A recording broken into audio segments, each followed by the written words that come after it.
विधायकों का जो विद्रोह अब यहाँ पर दिखता हुआ नजर आया है, बागी रूप सब धारण करते हुए नजर आए हैं। ऐसे में देखिए ममता बनर्जी ना कहीं अकेले पड़ गई हैं, अलग थलग पड़ती हुई नजर आई हैं। जब से यहाँ पर सरकार हटी है, उनके शुभेंदु अधिकारी आए हैं सरकार में, इनकी सरकार टूटी 15 साल के कार्यकाल के बाद, और उसके बाद से जो तमाम लोग उनके अब टीम में है, टीएमसी में जो विधायक है, सांसद है, सब एक एक करके उनका साथ छोड़ रहे हैं। सोचिए पिछली बार जो बैठक हुई थी 80 में से 60 विधायक गायब थे, नदारद थे, आए ही नहीं वो लोग, सिर्फ 20 विधायक पहुंचे थे।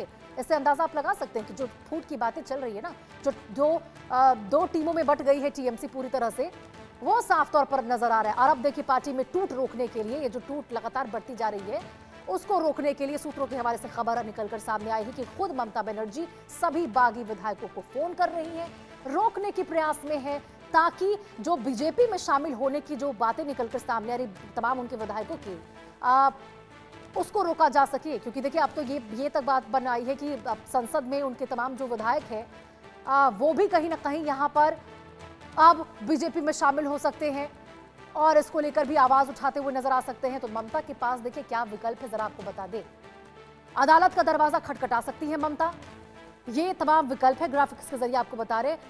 व्रत को नेता विपक्ष की मान्यता देने को चुनौती संभव है, स्पीकर के फैसले की समीक्षा की मांग संभव है। ये तमाम विकल्प देखिए ममता बनर्जी के पास है, उसके बारे में आपको बता रहे।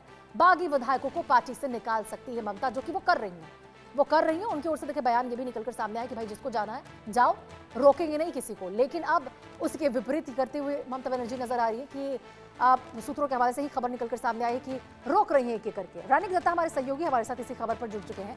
रैनिक, ये तो बिल्कुल उनके बयानों के विपरीत हो गया। ममता बनर्जी एक ओर कहती है जिसको जाना है जाओ, रोकेंगे नहीं किसी को, और दूसरी ओर यहाँ किस प्रकार से एक एक करके फोन कर रही है ताकि टूट को रोका जा सके। तृणमूल कांग्रेस के अंदर का जो सिचुएशन बन चुका है, उस सिचुएशन में एक तरफ ममता बनर्जी की तरफ से विधायक को, ममता बनर्जी के साथ भी कांटेक्ट करने के लिए भी करीब 20 के ऊपर जो विधायक है वो देखिए, जैसे कि अलीगढ़ के सूत्रों के हवाले से जो खबर मिल रहा है कि जो ये ममता के साथ लोग मुलाकात करना चाह रहे हैं, ममता बनर्जी के साथ जो विधायक, जो बिछड़े हुए विधायक थे, वो बात करना चाह रहे हैं। और ममता बनर्जी के पास अभी, जैसे कि आप कह रहे थे कि कौन से रास्ता है, ममता बनर्जी किस तरीके से तृणमूल कांग्रेस को बचा सकता है। क्योंकि देखिए एक तरफ तृणमूल कांग्रेस अभी पूरा टूट चुका है बोल सकते हैं, क्योंकि तृणमूल कांग्रेस के अंदर में ही एक नया तृणमूल कांग्रेस तैयार हुआ है, जो कि 58 विधायक को लेकर एकदम विधानसभा में स्पीकर के पास वो लोग दावा किया है कि वो लोग ही तृणमूल कांग्रेस से, उन लोगों की तरफ से ही ममता बनर्जी का ये जो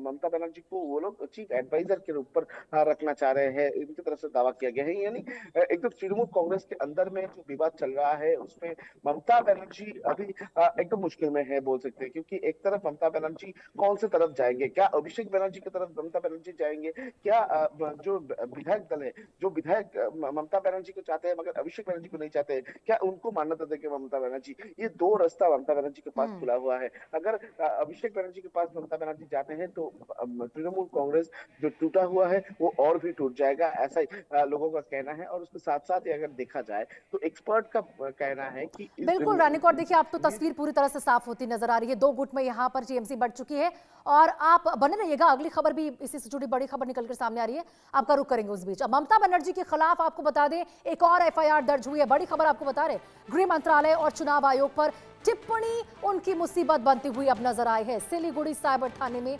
एफआईआर दर्ज हुआ है। बंगाल की राजनीति में अब देखिए एक बार फिर से संग्राम छिड़ चुका है।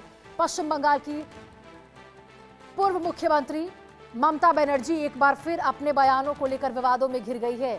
Siliguri cyber crime police station में उनके खिलाफ एक नया मामला दर्ज किया गया है। और अब देखिए ये कार्रवाई एक महिला अधिवक्ता की शिकायत के आधार पर की गई है, जिसमें आरोप लगाया गया है कि ममता बनर्जी ने चुनाव आयोग, केंद्रीय सुरक्षा बल और अन्य संवैधानिक संस्थानों को लेकर विवादित टिप्पणियां की है। शिकायत में यह भी कहा गया है कि उनके कुछ बयान भारत बांग्लादेश संबंधों और सार्वजनिक व्यवस्था को प्रभावित कर सकते हैं। मामले को और गंभीर बनाते हुए शिकायतकर्ता ने आरोप लगाया है कि 2 जून को एक सार्वजनिक सभा के दौरान ममता बनर्जी ने बांग्लादेशी नागरिक उस्मान हादी की हत्या का उल्लेख करते हुए केंद्रीय गृह मंत्रालय और केंद्रीय गृह मंत्री अमित शाह को लेकर भड़काऊ और विवादित टिप्पणियां की।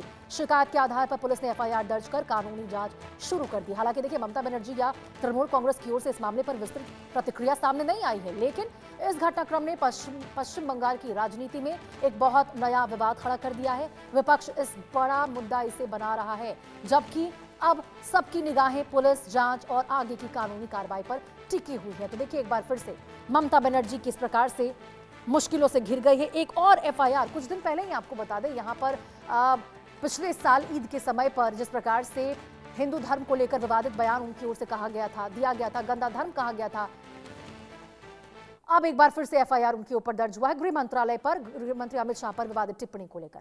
आगे बढ़ते हैं खबरों में और आपको